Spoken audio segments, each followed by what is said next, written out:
Mga kababayan, kamusta po? Si Kamanong po, nagbabalik na naman po muli para po magkomento po sa inyo dito po sa Tambayang Makabayan. Magandang umaga po muna sa inyo, tanghali, hapon, gabi at madaling araw po sa ating lahat. Sana po nasa maayos po tayong kalagayan. Mag-umpisa na po tayo, komentuhan po natin mga tambay. Ito po si Dr. Tony Liachon. Liachon, mga kababayan. Ayon po sa kanya, ito po ay pinag-uusapan na po ito sa social media.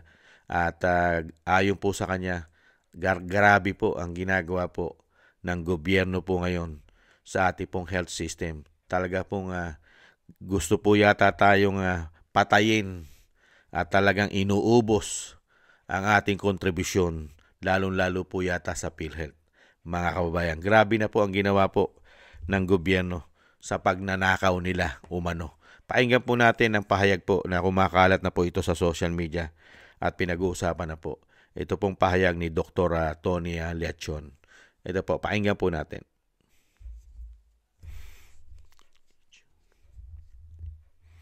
Ganito yan. Kapag mamamatay na po ang Ulitin po natin.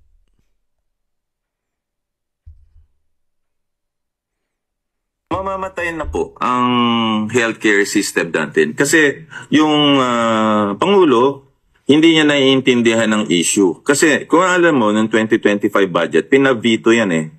At meron akong sulat noon, kung maabot malaki. Dapat December 20 niya pipirmahan ang budget. Opo. Pinirmahan niya December 30, araw ng Jose Rizal. Tanda ko yan eh. Eh ngayon, siniro pa rin niya ang budget for 2025. At ang sabi ni Secretary Recto, at naalala ko din si Senator Chis Escudero, si Senator Grace po, sobrang pera nyo eh. Di dapat kunin yan. Ito po yung PhilHealth. Yeah. Oo. Zero tayo for 2025. Mga kababayan, kung hindi nyo naunawaan, kinuhanan tayo ng 60 billion, wala tayong budget for 2025, ang nakuha sa atin ay 130 billion. Ngayon, walang nakakaalam no, na naisahan tayo ng gobyerno. Pera nyo yun eh. Ito ho yung contribution natin sa PhilHealth, buwan-buwan. Kinakalta sa sweldo natin. Oo. Para pag nagkasakit ka, meron kang ayuda from PhilHealth. Di ho ba ganon? So, ang nangyari, wala tayong budget for 2025. So, yan ho, kaya sinasabi kong kawawa tayo. Kasi, sarili nating gobyerno, ninanakawan tayo. Sarili nating gobyerno, ninanakawan tayo, niloloko tayo, at sinasabi, eto yung mga nakukuha niyong benepisyo. Pero wala naman eh. In the real world, na katulad ko, nakikita ko, ang daming pasyente, pagpunta sa emergency room, pag nalaman nila yung babayaran, lalayas na lang. Tapos pipila sila na napakahaba sa DSWD, pipila kay mayor, pipila kay congressman, pupunta ka dun sa MAIP, mamamatay na po ang healthcare system natin. Kasi yung Pangulo, hindi niya naiintindihan ng issue. Kasi kung alam mo, ng 2025 budget, pinavito yan eh. At meron akong sulat noon, kung maabot malaki. Dapat December 20 niya pipirmahan ang budget. Opo. Pinirmahan niya December 30, araw ng Jose Rizal. Tanda ko yan eh. Ngayon, siniro pa rin niya ang budget for 2025. At ang sabi ni Secretary Recto, at naalala ko din si Senator Chis Escudero, si Senator Grace po, sobrang pera nyo eh. Di dapat kunin yan. Ito po yung PhilHealth. Yeah. Zero tayo for 2025. Mga kababayan, kung hindi nyo naunawaan, kinuhanan tayo ng 60 billion, wala tayong budget for 2025, ang nakuha sa atin ay 130 billion. Ngayon, Grabe, no? Grabe po gobyerno, mga tambay. Yan po ba sinasabing may malasakit sa taong bayan? Yan sinasabing napakagaling daw po na Pangulo pagdating po sa kanila? Ano po ang ginagawa po sa taong bayan, lalong-lalo po sa atin? Lalong-lalo po yung nagko-contribute pa sa PhilHealth. Ninanakaw na po ang pera na kontribusyon ng taong bayan sa PhilHealth, lalong-lalo po magkakasakit tayo. Kaya yung sinasabing napakaraming benepisyo tayo pag magkakasakit, totoo po yung sinasabi ni Dr. Tony Liachon eh. Di ba? Pag nalaman po natin ang ating babayaran sa ospital, hindi naman po kino-cover ng PhilHealth kung kani-kanino tayo lalapit na tulong. dahil sa laki ng gastos. Hindi po ba? Tapos kung kuhanan po ng pera ng gobyerno, sariling gobyerno mo, ninanakawan ka. 60 billion. Tapos hindi ka pa bibigyan ng budget. Siniro ka. Kaya nga, gaano daw po kalaki ang nakuha ng Binagoong Pilipinas, na ang gobyerno ng Binagoong Pilipinas, 130 billion. Ibang klase, no? Pagdating po sa pera. Pero, wala naman po malalim na investigasyon dyan, eh. Inimbestigahan po ba nila yan? May mananagot po ba dyan? Taong bayan na ninanakawan mo? Excuse me po. Excuse me po. Grabe, no? Grabe kasiba, katalamak sa korupsyon. Tapos sasabihin ng gobyerno, marami daw pera ang PhilHealth, dapat daw kuhanan. Bakit mo kukuhanan sa isang banda? Contribute nga ng Pilipino yan, eh. Di mo ba? Contribute ng Pilipino. Para pagka ikaw ay magkakasakit, pero hindi na po mangyayari yon hanggang sila po ang nakaupo, talagang lahat po ay pagsasamantalahan po nila dahil po sa kasakiman sa pera. Dahil po sa kasakiman sa pera, umano. Grabe po katimawa. Grabe po ka-greedy itong mga tao na ito. Kagahaman sa pera. Kaya nakakalungkot po ang nangyayari sa ating bansa. Talagang magkakamatay tayo sa gobyernong ito. Dahil yung mismo kakarampot na nga halos ang nakukuha nating tulong sa PhilHealth, isisiro mo pa. Katulad yan, 2025, tapos na po ang taon. Zero ang budget natin. Ngayon, sasabihin, napakaganda ng programa nila. Ano programa nila? Magpayaman, magnakaw, pati ang health system, nanakawan mo.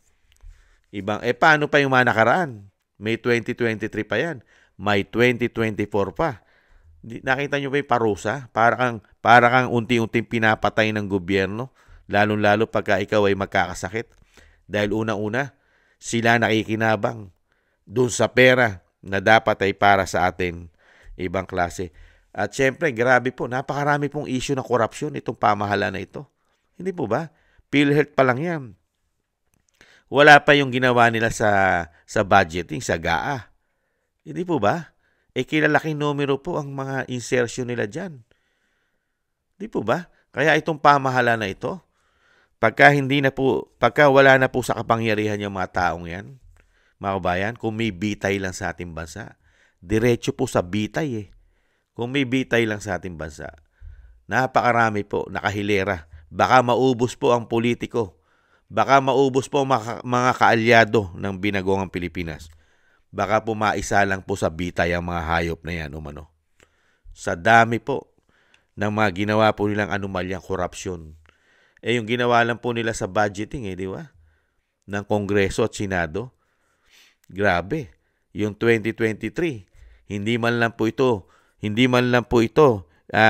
binito o sinabing hinayaan lang makalusot ng Commander-in-Chief. 2023, gaano po ang sinasabi po ni Erese dyan, ni Representative Erese. Naglagay po sila dyan ng nagsingit na hindi bababa sa 300 billion. Mga kababayan, pinag-ubra yan ng Pangulo. Pinirmahan niya yan. 2024, 500 plus billion ang naisingit nila dyan. Kani-kanino napunta yan. At yung sinasabing 2025, mga kabayan, hindi bababa sa 500 billion na naman. Ibang klase. At meron din pong pinirmahan ng Pangulo dyan, yung sa GAA, yung ginawa ng Kongreso, yung sa BICAM, na napakaraming blanco, nasingitan daw po yan ng 241 billion ayon kay Congressman Ungab at Attorney Vic. Ibang klase, no? Ibang klase itong gobyerno na ito. Pagdating sa pera, wala pa yung usapin sa ginto. Wala pa yung usapin sa Maharlika Investment Fund. At wala pa yung usapin sa PDIC. Yung sa PDIC, napakalaki rin po ng nakuhang pera daw po dyan. Hindi bababa sa 100 plus billion. Ganon din sa SSS, sa GSIS. Nakita niyo po yung issue nila pagdating sa pera. Puro pera po ng taong bayan ang ninanakaw nila umano. Ibang klase. Pero Pero sa kabila niyan, mga kabayan, wala pa rin pong nakikita ang mga men in uniform natin. Wala. Pinapatay na po ang mga Pilipino, ninanakawan na po ang mga Pilipino ng sariling gobyerno dahil sa pagiging timawa. Birayin niyo yun, masakim sa kapangyarihan at pera. Pero yung tagapagbantay po natin, yung tagapagbantay natin, tagapagtanggol, tagapagbantay sana natin ito sa ating kaperahan at mismo nagtatrabaho sana sa taong bayan, itong mga men in uniform natin, hindi naman lahat. Bakit natutulog at walang nakikita at pinag-uubra nila ang ginagawa nitong binagoong Pilipinas? Bakit kaya? Dahil sangkot din kaya sila sa systematic, syndicate na korupsyon sa ating bansa? Nakakalungkot. Wala tayong mapapala at kawawang-kawawa po tayo mga Pilipino sa ganitong ginagawa po nila na paglilingkod sa atin. Puro paglilingkod po sa bulsa ang ginagawa nila. Pang sariling bulsa. Kaya tayong mga Pilipino, mga kabayan, puro po tayo palaboy. Puro po tayo hingi para tayong mga pulubi. Yung sarili mo na buwis. Para kang pulubi na manghihingi sa kanila. Samantalang yung pera na nasa kanila ay galing din sa atin. Pero tayo'y pulubi. Sila, mga buhay hari ang mga hayop na yan. Hindi po ba? Yan po mga kabayan na nakakalungkot sa ating bansa na patuloy po nangyayari sa ating bansa dahil wala naman pong pumipigil at ini-stop ang ganitong gawain dahil wala na pong nagbabantay at wala na pong nagpuprotekta sa Pilipino, lalong-lalo sa ating kapirahan. Kasi yung mismong nagbabantay din na legislative, ang Senado at Kongreso, ay kasangkot din umano sila sa systematic at malawakang korupsyon. Hindi kaya? Yan po mga tambay, yan po mga kababayan na nakakalungkot na dapat po natin tanggapin. Nangyari na eh. Walang makakapigil.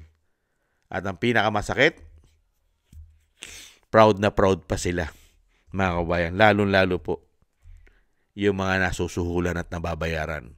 Proud na proud pa. Grabe. Maraming salamat po mga tambay sa nagusto po natin tambayan mga kabayan sa YouTube at TikTok. At sa inyo pong lahat mga kabayan. Maraming salamat po. Ingat-ingat po tayo. Paalam po muna. Bye-bye.